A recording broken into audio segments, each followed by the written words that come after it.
اللہ کی محبوبہ, اللہ کی ولیہ حضرت رابعہ بصری کی میں تمہیں کہانی سناتا ہوں. حضرت رابعہ بصری کا جو مالک تھا وہ انتہائی ظالم شخص تھا, جابر شخص تھا. وہ دن رات حضرت رابعہ بصری سے کام لیتا.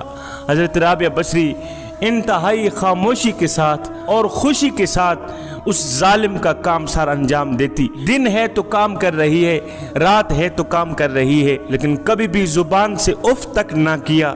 ہے بچپن کے دن تیزی سے گزرتے چلے جا رہے تھے اور حضرت رابعہ بصری آہستہ آہستہ 12 سال کی ہو گئی. 12 سال کی ہو گئی. آپ کو جب بھی کام سے فرصت ملتی, کام سے تھوڑا وقت ملتا تو فوراً ہی آپ نماز میں مشغول ہو جاتی. جب نماز میں مشغول ہو جاتی تو رو رو کے اللہ پاک سے کہتی کہ مالک میں یتیم ہوں, مصیبت میں مبتلا ہوں, غلامی کی زنجیروں میں جکڑی ہوئی ہوں. دیکھ میرے مالک میں ظلم و ستم سہ رہی ہوں. مالک ان سب مصیبتوں کے باوجود بھی میرا پیش نظر تیری رضا ہے, میرا پیش نظر تیری مرضی ہے میرے مالک. ایک دن حضرت رابعہ بصری کے مالک نے آپ کو گھر سے باہر کسی کام پر بھیجا. آپ چلی جا رہی تھی کہ راستے میں آپ نے ایک نامحرم کو دیکھا, نامحرم شخص کو دیکھا. دیکھتے ہی اس قدر زور سے زمین پر گری کہ ہاتھ میں چوٹ لگ گئی, شدید چوٹ آ گئی. اتنی چوٹ آئی کہ ہاتھ نے کام کرنا چھوڑ دیا. آپ نے جب ہاتھ کی اس حالت کو دیکھا, ہاتھ کی حالت کو دیکھتے ہی آپ زارو قطار رو پڑی. رو کر کہنے لگی میرے کریم رب, مالک میں تو پہلے ہی بے یار و مددگار تھی, اب تو ہاتھ نے بھی جواب دے دیا ہے, اب تو ہاتھ بھی کام کرنا چھوڑ گیا ہے میرے مالک. مولا ان سب مصیبتوں کے باوجود بھی, ان سب تکلیفوں کے, ان سب پریشانیوں کے باوجود بھی مولا تیری بندی تیری رضا چاہتی ہے. غیب سے آواز آئی, او میری رابعہ تو پریشان نہ ہو, تو غم نہ کر, کل تجھے وہ مرتبہ ملے گا, کل تجھے وہ مقام ملے گا کہ فرشتے بھی تجھ پر رشک کریں گے. حضرت رابعہ بصری نے جب یہ آواز سنی تو ایک دم خوشی سے جھوم اٹھی. یہ آواز سنتے ہی اپنی ساری تکلیفیں بھول گئی, اپنے سارے درد, اپنے سارے دکھ, اپنی ساری پریشانیاں بھول گئی. آپ خاموش ہو کر خوشی خوشی گھر واپس آئی اور حسب معمول کام پہ لگ گئی. ایک دن آدھی رات کے وقت مالک کی اچانک آنکھ کھل گئی. اس ظالم مالک کی اچانک آنکھ کھلی. اس مالک کی نگاہ اچانک حضرت رابعہ بصری کے کمرے پر چلی گئی, کوٹھڑی پر چلی گئی. اس مالک کو رابعہ بصری کی کوٹھڑی میں چراغ محسوس ہوا, ایک روشنی محسوس ہوئی. مالک بڑا ہی حیران ہوا کہ یہ کنیز رات کے دوسرے پہر کیوں جاگ رہی ہے, آخر یہ کیا کر رہی ہے. یہ مالک کوٹھڑی کی طرف بڑھا, لیکن یہ دیکھ کر مالک کے قدم کوٹھڑی کے باہر ہی رک گئے. اس کی نوکرانی, اس کی ملازمہ, اس کی کنیز حضرت رابعہ بصری عبادت میں مشغول ہیں, عبادت میں مشغول ہے, سر سجدے میں ہے. اور حضرت رابعہ بصری اپنے کریم رب کو کہہ رہی ہے مالک اگر میرے بس میں ہوتا, اگر تیری بندی کے بس میں ہوتا تو میں زندگی کا ایک ایک لمحہ بھی تیری عبادت کرنے میں گزار دیتی, مگر میرے مالک تو میری مجبوریوں کو جانتا ہے, تو نے مجھ کو غیر کا محکوم بنایا ہوا ہے, اس لیے میں دن کے وقت مالک کے گھر کام کاج کرتی ہوں اور رات کو دیر سے تیری بارگاہ میں حاضر ہوتی ہوں. مالک یا اللہ مجھے معاف کر دے, میرے گناہوں کو معاف فرما دے اور مجھے مزید اپنی عبادت کرنے کی توفیق عطا فرما. ہائے باہر کھڑا مالک نے جب یہ منظر دیکھا تو حیران رہ گیا.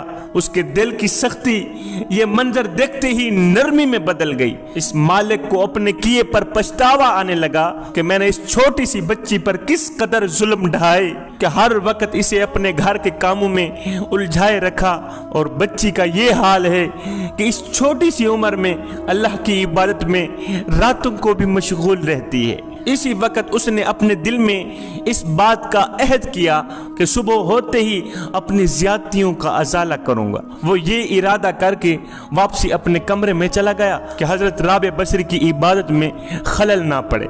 अब ये मालिक सुबह के इंतजार में जागता रहा, पूरी रात इसे नींद ना आई। ये सोचते सोचते जैसे ही सुबह हुई, सुबह होते ही ये मालिक अपनी कैनीस के पास आया, लोंडी के पास आया, हजरत राबिया बसरी के पास आया।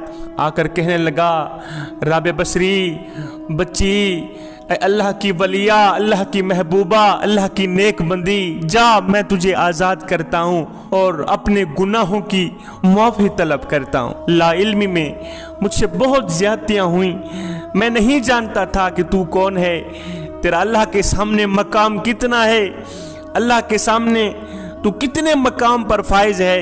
ये बदबख्त आंखें ना पहचान सकी।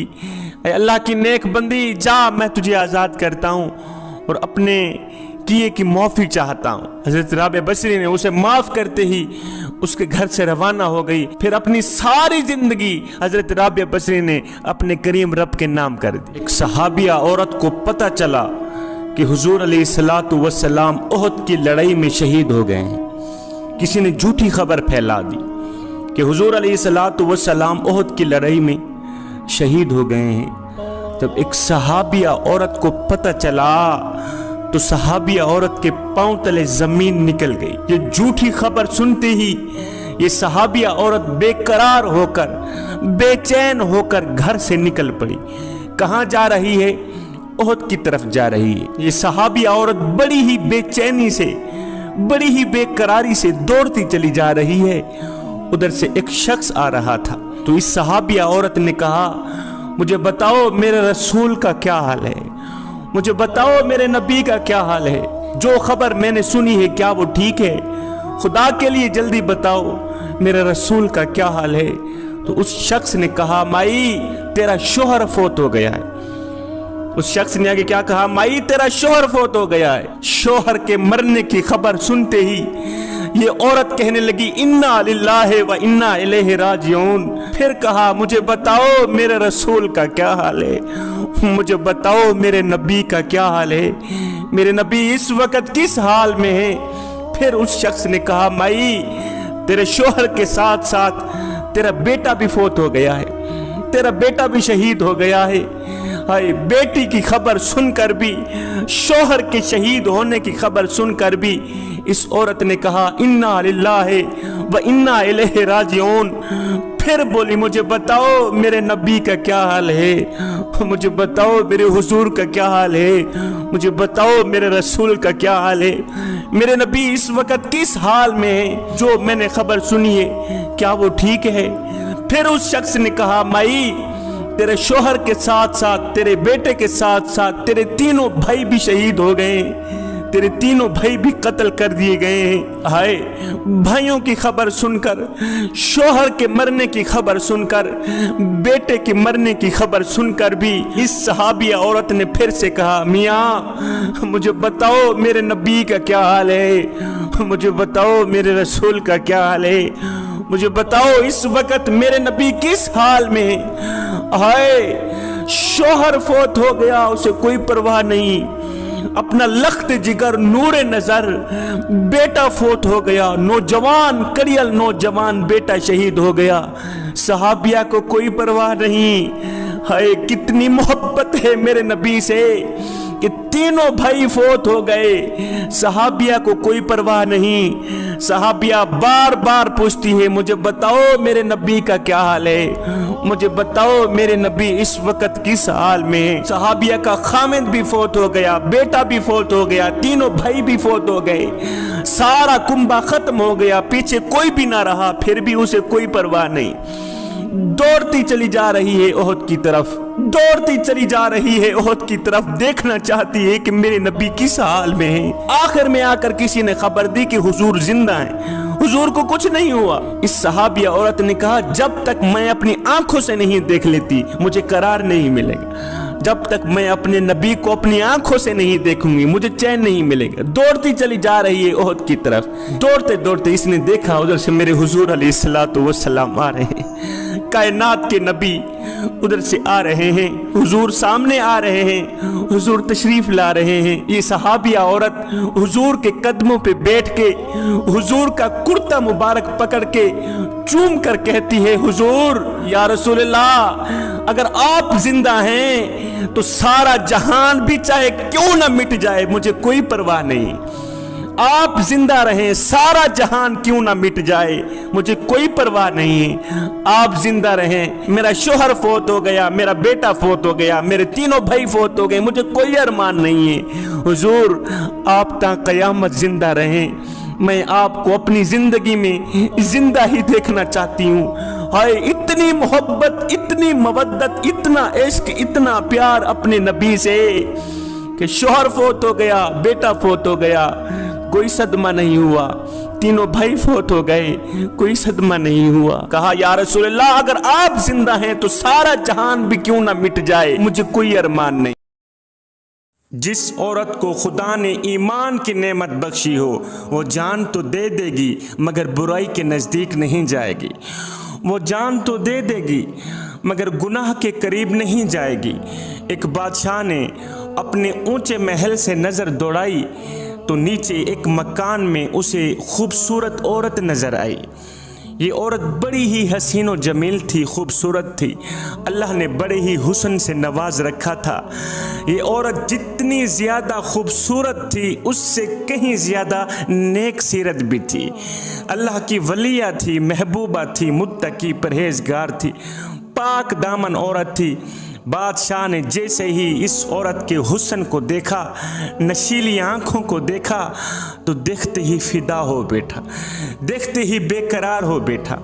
पहले तो बादशाह ने इस पाक दामन औरत की तरफ ख़त भेजे, पैगाम भेजे, अपने प्यार का इजहार किया, अपनी मोहब्बत का इजहार किया कि मैं आपसे मोहब्बत करता हूँ, प्यार करता हूँ, इश्क कर बैठा हूँ, लिहाजा मैं तुझे अपनाना चाहता हूँ। इस पाक दामन औरत के पास बादशाह के काफ़ी ख़त आए, पैगाम आए।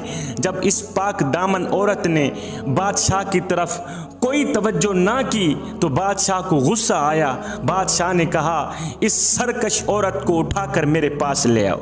वज़ीर गए, उस पाक दामन औरत को ज़बरदस्ती से उठा लाए। बादशाह के कमरे के अंदर ये पाक दामन औरत आ गई। बादशाह ने कहा, दरवाज़े सारे बंद कर दो। दरवाज़े भी बंद कर दिए। अब बादशाह ने अपनी नफसानी जज्बात का इजहार करते हुए कहा, ए हुस्न की मलका, ए शहजादी, मैं तेरे हुस्न के दर का भिखारी हूँ। तेरी इन नशीली आँखों में मैंने अपनी नींद खो दी, मैंने अपना चैन खो दिया, मैंने अपना करार खो दिया। जब बादशाह ने अपनी नफसानी जज्बात का इजहार किया तो इस पाक दामन औरत ने कहा, बादशाह सलामत, ये आप क्या कह रहे हैं? मैं फ़कीर, तू बादशाह। और बादशाह कहाँ, गधा कहाँ?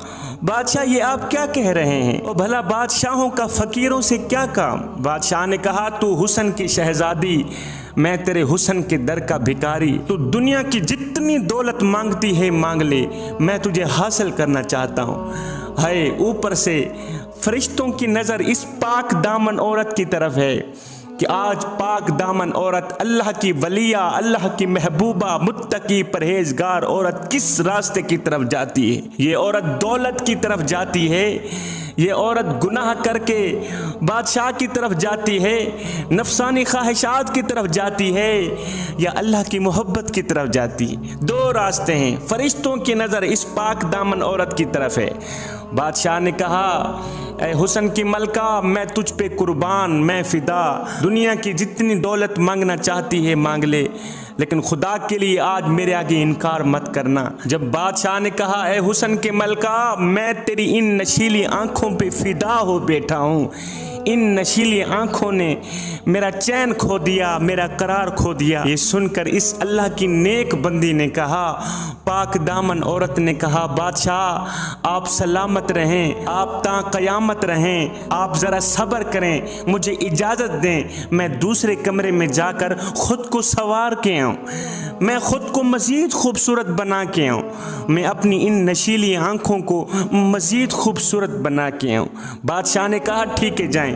یہ اللہ کی نیک بندی جب دوسرے کمرے میں گئی، دوسرے کمرے میں جاتے ہی اس پاک دامن عورت نے چھری اٹھائی، جو آنکھیں بادشاہ کو پسند تھیں، جن آنکھوں نے بادشاہ کو بے قرار کر رکھا تھا، اس اللہ کی نیک بندی نے چھری ماری، دونوں آنکھیں نکال کے اپنی تلی پہ رکھی، بادشاہ کے سامنے آ گئی، کہا بادشاہ یہ لے آنکھیں، جن آنکھوں نے تجھے بے قرار کر رکھا تھا، جن آنکھوں کے پیچھے تو مرنے کو تیار تھا، جن آنکھوں نے تجھے عشق میں مبتلا کر رکھا تھا، بادشاہ یہ لے آنکھیں، وہ آنکھیں تیری خدمت میں حاضر ہیں۔ دونوں آنکھیں نکال کر اس اللہ کی نیک بندی نے جو بادشاہ کو جملہ بولا تھا، وہ آج کل کی اسلام کی مقدس شہزادیوں کے لیے ایک سبق ہے۔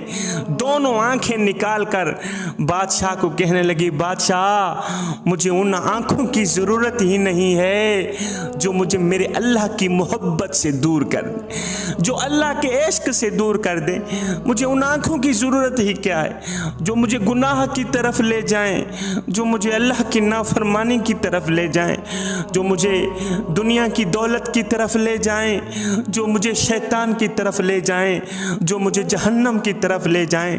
بادشاہ مجھے ان آنکھوں کی ضرورت ہی نہیں ہے۔ یہ لو بادشاہ، جن آنکھوں کے پیچھے تو مر مٹ رہا تھا، جن آنکھوں کے پیچھے تو بے قرار تھا، بے چین تھا، وہ نشیلی آنکھیں تیری خدمت میں حاضر ہیں۔ بادشاہ مجھے ان آنکھوں کی ضرورت ہی نہیں ہے جس سے میرے محبوب کی محبت مجھ سے چھین لی جائے۔ ہائے آج کل کی اسلام کی مقدس شہزادی کہتی ہے جی میرے بچے چھوٹے ہیں، نماز کا وقت نہیں ملتا، قرآن پڑھنے کا وقت نہیں ملتا، میری ماؤں، میری بہنوں، میری بیٹیوں، آؤ میں تمہیں سیدہ فاطمہ الزہرا کی چوکھٹ پہ لے جاؤں۔ حسنین کریمین کی تربیت بھی ہو رہی ہے، مولا علی کی خدمت بھی ہو رہی ہے، مہمانوں کو کھانے بھی کھلائے جا رہے ہیں اور چکی بھی پیسی جا رہی ہے۔ آئے پورا دن کام کرتی ہے، سارا دن چکی پیستی ہے، بچوں کی دیکھ بھال کرتی ہے، مہمانوں کی مہمان نوازیاں کرتی ہیں، سیدنا علی المرتضیٰ شیر خدا کی خدمت کرتی ہے۔ پورے دن کی تھکی سیدہ فاطمہ الزہرا، سارے دن کی تھکی سیدہ فاطمہ الزہرا جب رات کا وقت آتا ہے تو سکون کرنے کے لیے بستر نہیں بچھاتی بلکہ مصلی بچھا کے اللہ کے حضور کھڑی ہو جاتی ہے، ایک سجدہ کرتی ہے، دوسرا سجدہ ابھی کرتی نہیں کہ رات ڈھل جاتی ہے، جب صبح ہوتی ہے، فجر ہوتی ہے تو عرض کرتی ہے او میرے کریم رب تیری راتیں اتنی چھوٹی ہیں کہ تیری بندی ایک سجدہ کرتی ہے، دوسرا سجدہ رج رج کے کرتی نہیں کہ صبح ہو جاتی ہے، رات ڈھل جاتی ہے۔ او میرے کریم رب تیری راتیں اتنی چھوٹی ہیں کہ تیری بندی کا ذوق بندگی بھی پورا نہیں ہوتا۔ او میرے کریم رب ایک رات تو اتنی بڑی بنا دے کہ تیرے محمد کی بیٹی رج رج کے تجھے سجدہ تو کر سکے۔